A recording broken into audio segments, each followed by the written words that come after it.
Hey guys, I'm here with Antoine Valentone. How are you, Antoine? Doing great, thanks. Welcome to the Leadership Geniuses Show. Yeah, it's my pleasure. I'm really excited about it. It's great to have you on the show. So, Antoine is Vice President of Global Customer Success at Showpad. Showpad activates millions of pieces of content for over 850 companies around the world, including Johnson & Johnson, Fujifilm, Audi, Intel, and Kimberly-Clark. Their goal is to give every company the opportunity to accelerate their business and elevate their brand through effective content. So again, welcome to the show. Thanks. Let's get started. So the first question I have for you is, tell us about a time that you failed as a leader and what you've learned from that. Sure. Well, the first thing I'll say is that I fail a lot. I don't claim to be perfect. I don't always get it right. But I do try my best to learn from those mistakes. So one mistake in particular that stands out in my mind was from about 6 years ago. I was speaking to one of my team members, and I think we were having a conversation around maybe my perception of a lack of performance. Maybe she didn't achieve the goals or the objectives that I had laid out for her. And I asked her why, and her answer was very, she said, well, Antoine, she says, frankly, I came to you for help, and you didn't really provide the help that I needed. And I said, well, what do you mean? I said, I'm always offering to assist you if you need it. You just have to ask. She says, well, you say that, but when I actually tried to get your help, you really didn't help me. You weren't there for me. It wasn't meaningful.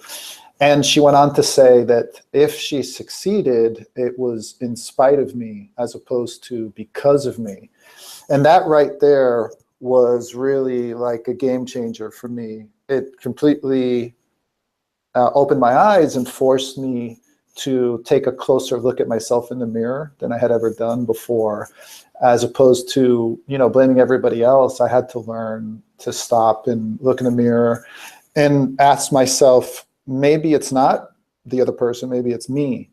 So that really was a pivotal moment in my life where I was willing to accept that, it could in fact be me and not the other person. So that set me off on a course where I was committed to, acquiring the knowledge and the skills where I could at least perform that evaluation first and then commit myself to getting better. Great. Just a quick note before we jump into the second question. I know it's a habit we all have, and I do it myself. We tend to look at the video instead of the actual camera. Okay. You have glasses, so we don't see your eyes as much, but Okay. it might help. I can take them off. Okay. Do you want to Does start? that help? I mean, Sure. you don't have to take them off. I'm just saying, Okay. just make sure you look at the dot, the where the camera is. Okay. For the Okay, got rest it. of the view, that's fine. Like I said, Okay. it's not really an issue in your case because you have glasses, so we don't really see the eyes that much where they're going. But it's Okay. for the audience, right? Got it. Okay. I'll look at the camera. Cool. All right, let's just keep going. What would you say are I'll do that again. What are some important values to demonstrate as a leader? Well, there's quite a few, I think, but if I was to boil it down to maybe, let's say, the top two, I would say first and foremost, you have to be able to earn the respect of your team.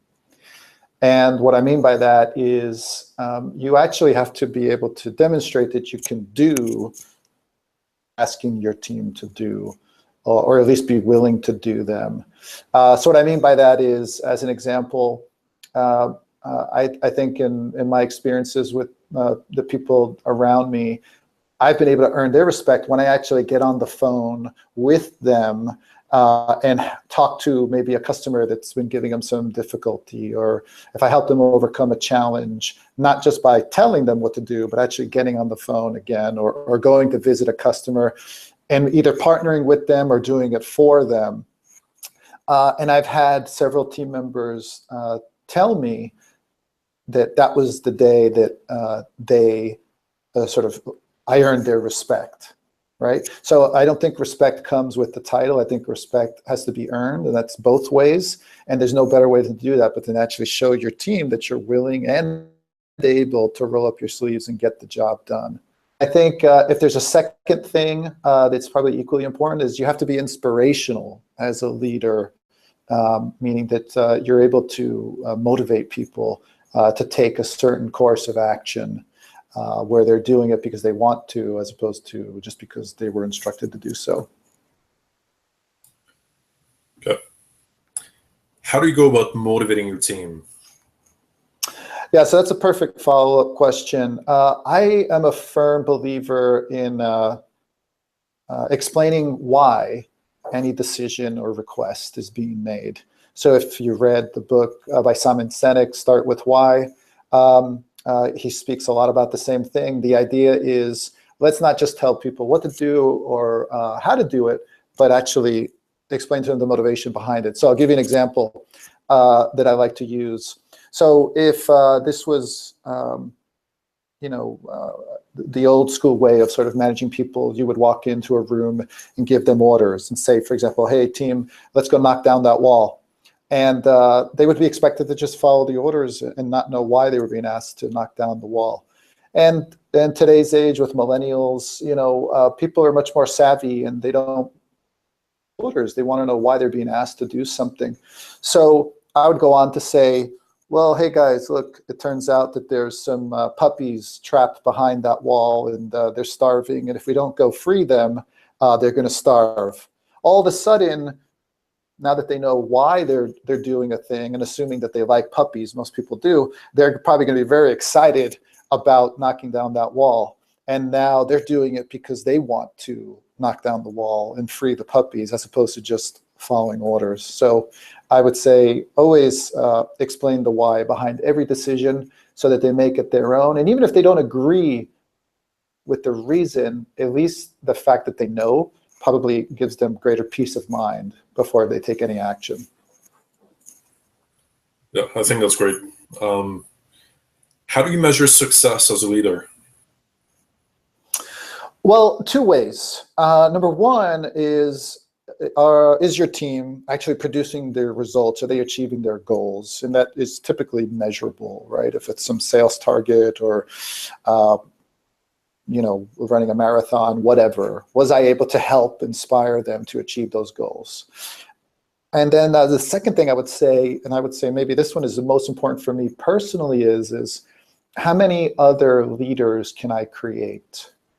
So, I see my role as a leader, to act as a coach and a mentor and to enable my team. But ultimately, I get out of their way, let them do their jobs, but then I help develop their skills and their talents so that one day they may become leaders themselves. So I can create, the more I feel that I've actually done my job. So I'll give you an example. There's an individual that I worked with about 6 years ago, coincidentally at the same company as the first example I gave you about the failure. And he's still a good friend of mine now, 6 years later. I hired him as an individual contributor, quite junior role. Fast forward to today, he's a general manager. He has his own office. He has a team of about 40 people, and he's producing the lion's share of the revenue for the company he works at. And he's been able to achieve that success by, again, becoming a great leader himself and inspiring his team to perform. So I'm quite proud if I was able to help influence him in some way to get him to where he's at today. Wonderful. What are some resources that you would encourage people to check out? Well, I'm a big believer of continued education. So I would say definitely attend seminars, read books, network, talk to other leaders.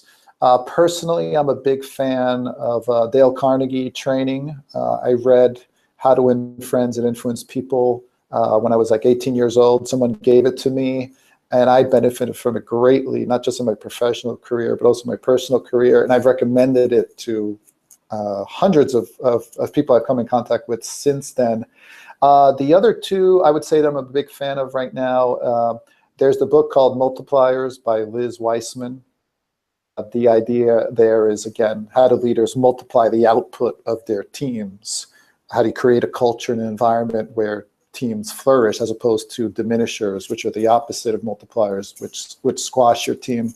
And then the last one I would say is John Maxwell, The 5 Levels of Leadership, which was really eye-opening for me and tremendously insightful, and along the lines of what is, again, the role of a leader? What's the difference between a leader and a manager? And again, the idea is people will follow you because they want to, as opposed to because they have to. And again, your goal as a leader should be to develop other leaders. So those are the top 3, I would say. They're definitely worth checking out. Antoine, thank you so much for, let me do that again. Antoine, it's been a pleasure to have you on the show. Thank you so much for your time today. Yeah, thank you too. It's been a lot of fun. Have a wonderful day. You too. Cheers.